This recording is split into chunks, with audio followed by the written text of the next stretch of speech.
Welcome to the American Dream. We're going across the nation to find out what's going on in different real estate markets in the country. We're going into Las Vegas. I've got a special guest with me, Randy Hatada. He's a realtor, broker, and owner of Expand Realty and Property Management. Randy, thanks again for being here with us. Oh, it's my pleasure, Kara. Thank you. Of course. We've got great topics today. Randy, I want to know a little bit about what's going on in the real estate market in Las Vegas as a whole right now. Well, it's an exciting market, Kara. Right now, we're the #1 housing market in the nation, and we are averaging about a 2-month home supply of inventory, and that's about 8,000 homes. And opposed to 2011, we've had 7.5 months of inventory and 27,000 homes in the market. So right now, high demand, low supply, thus it's kind of somewhat of a seller's market today.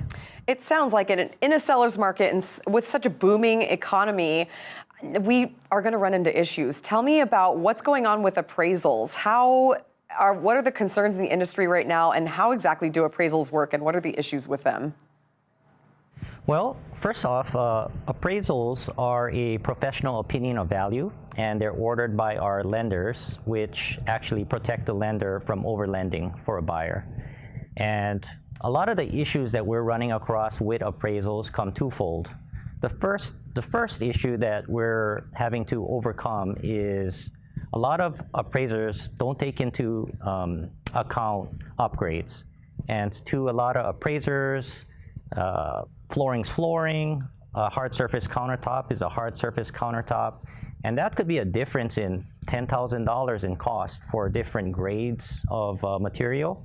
And so that's one aspect. The second aspect is that appraisals are opinions by a professional, and these opinions are based on factual data, past history. We call them comparables or past sales. These past sales could be 1, could be 2, could be 3 months old.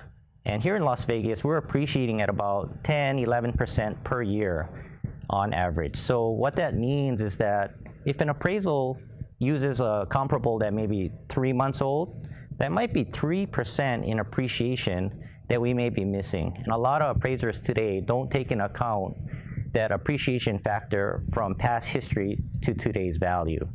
And so in the end, sometimes we'll end up with what we call an appraisal issue.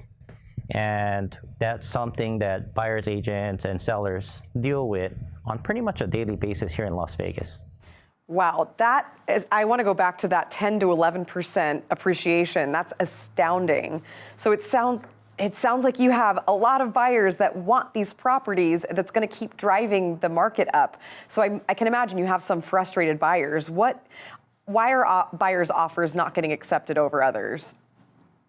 Well, it's a tough market. Again, we don't have enough inventory for all the buyers that want to move or purchase in Las Vegas. I think a lot of buyers agents just have to go back to the ground roots and actually pick up the phone, interact with the listing agent, and basically gain their confidence on why their offer should be the one being accepted. A lot of people today are just simply putting together offers, sending an email, and expecting to get accepted. In my opinion, the human element goes a long way. Another issue is, just like we talked about the appraisal concerns, these appraisal concerns is a big deal, because when you get into a listing agent or a seller's head, they're looking at 2 things when they review offers. These 2 things are net proceeds. How much am I going to make after I sell the house? And the second thing is the strength of the offer. What's the ability of this offer to close? Because what's the purpose of a really high offer if it doesn't close? So what we try to do as buyers agents is basically give our buyers and prep them for what's happening. And so we give them a good estimate of value. They know what to expect. They're confident with what they offer.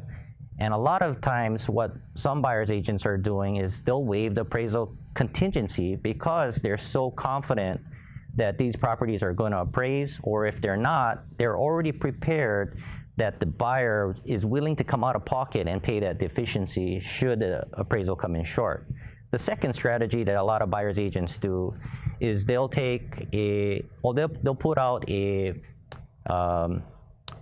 a appraisal contingency up front and basically say, well, in the case of an appraisal shortage, my buyer is willing to come out of pocket up to X amount, and that way the seller doesn't have to be concerned about taking an offer too high, because the probability of it closing now that the buyer's already going to kick in out-of-pocket money to cover that deficiency is pre-negotiated, and it just makes that buyer's offer really strong. And again, that's a good strategy that buyers are using without upping price. Awesome. Well, Randy, this is a lot of great information on appraisals and buyers in general in the Las Vegas market. So thank you so much for sharing with us on The American Dream. We'll see you next time.